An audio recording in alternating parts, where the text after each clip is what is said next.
کی تعریف، اس کے اوپر میں نے پہلے پبلک سیشن میں بولا تھا، آپ اسلامک بینکنگ لکھ لیں، میں مختصر بتا دیتا ہوں، ویسے تو آپ سود اور انجینئر محمد علی مرزا لکھیں گے تو ویڈیوز کھل جائیں گی۔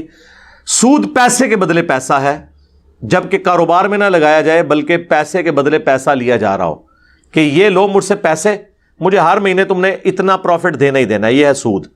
لیکن اگر آپ کسی کو کہیں یہ لو پیسے، اس سے کاروبار کرو، نفع ہو جائے تو آدھا مجھے دے دینا، آدھا خود رکھ لینا، یا 30-70 کی نسبت کوئی بھی وہ آپ کی مرضی ہے، تو وہ اگر 5,000 کماتا ہے آپ کو 2,500 دے دے گا، اگلی بار وہ 2,500 کمائے گا تو آپ کو اس کا بھی آدھا ہی دے گا، اور اس سے اگلی دفعہ اگر کچھ نہ کمایا تو کچھ نہیں دے گا۔ ہاں، فکس نہیں آپ کر سکتے، اور نقصان ہوگا تو آپ کا ہوگا، اس کی محنت ضائع ہوگی، آپ کا مال ضائع ہوگا، ورنہ تو ظلم ہے، اس کے پاس تو پیسے ہی نہیں ہے بیچارہ، آپ تو سلیپنگ پارٹنر بنے ہوئے نا۔ تو یہ والا معاملہ ہے۔ منی اگینسٹ گڈس جو ہے نا وہ پھر حلال ہے، بشرطے کہ اس میں اگر آپ قسطوں پہ چیز لے رہے ہیں تو قسط لیٹ کرنے کے اوپر پینلٹی نہ آپ کو ڈالی جائے تو ٹھیک ہے۔ یہ کوئی ٹائم ویلیو آف منی نہیں ہے، جو لوگ کہتے ہیں ٹائم ویلیو آف منی لے رہے ہیں، ٹائم ویلیو آف منی نہیں ہے، ٹائم ویلیو آف گڈز ہے۔ آپ 95,000 کا CD70 مارکیٹ سے 20,000 میں نکلوا لیتے ہیں، باقی 75,000 کا مالک کون ہے؟ وہ کمپنی جس نے آپ کو قسطوں پہ دیا ہے۔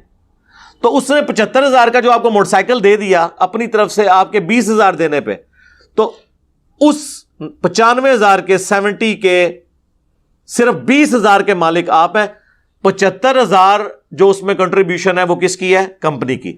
تو اتنے حصے کا اس گاڑی کا کرایہ، اس موٹر بائک کا کرایہ، جب تک کہ آپ وہ اپنا اتار نہیں دیتے اور اس کے مکمل مالک نہیں بن جاتے، قسطوں کی فارم میں آپ اسے دیں گے نا، وہ پیسے کا کرایہ نہیں ہوگا بلکہ کموڈٹی کا کرایہ ہوگا، جو کموڈٹی آپ نے لی ہوئی ہے۔ صرف پیسے لے گا تو ٹھیک ہے، وہ تو سود ہوگا۔ میں آپ کو 1 کروڑ کا مکان دوں، اس پہ ₹1,00,000 مہینے کا آپ سے کرایہ لے لوں، حلال۔ 1 کروڑ روپیہ دے کے ₹1,00,000 آپ سے اس کے بدلے پیسے لوں، حرام،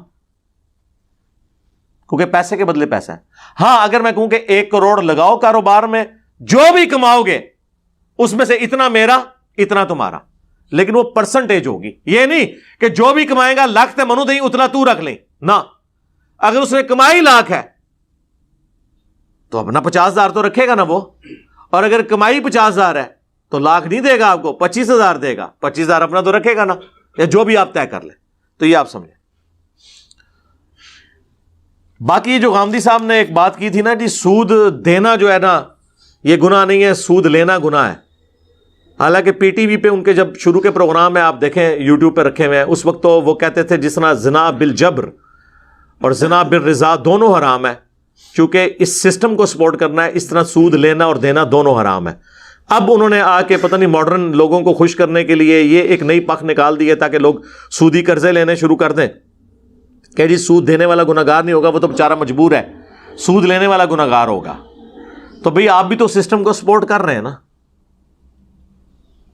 آپ کیوں پرسنل لون لیتے ہیں؟ آپ اسلامک بینک میں جائیں، پلاٹ کے اگینسٹ قرض لے لیں، پرسنل لون نہیں وہ دیں گے، وہ کہیں گے پلاٹ آپ کا، رقم ہماری، مکان جو بنے گا اسی ریشو پروپورشن میں ڈیوائڈ کریں گے، پھر اس کے جتنے مالک ہم ہیں اتنا کرایہ آپ ہمیں اتنے سالوں میں دیتے رہیں گے، اور پلس ساتھ اوریجنل رقم بھی لوٹاتے رہیں گے at the end of the day. اور اس میں آپ کو بتاؤں، جیسے جیسے آپ قرض اتارتے جاتے ہیں نا، اتنا اتنا کرایہ بھی وہ پھر کام کرتے جاتے ہیں، وہ 20 سال کے 15 سال کے آپ کو پیکیجز ملتے ہیں، لیکن صرف اسلامک بینک والوں سے لیں، دوسروں سے نہیں، کیونکہ دوسرے سودی کام بھی ساتھ پیرلل میں کرتے ہیں۔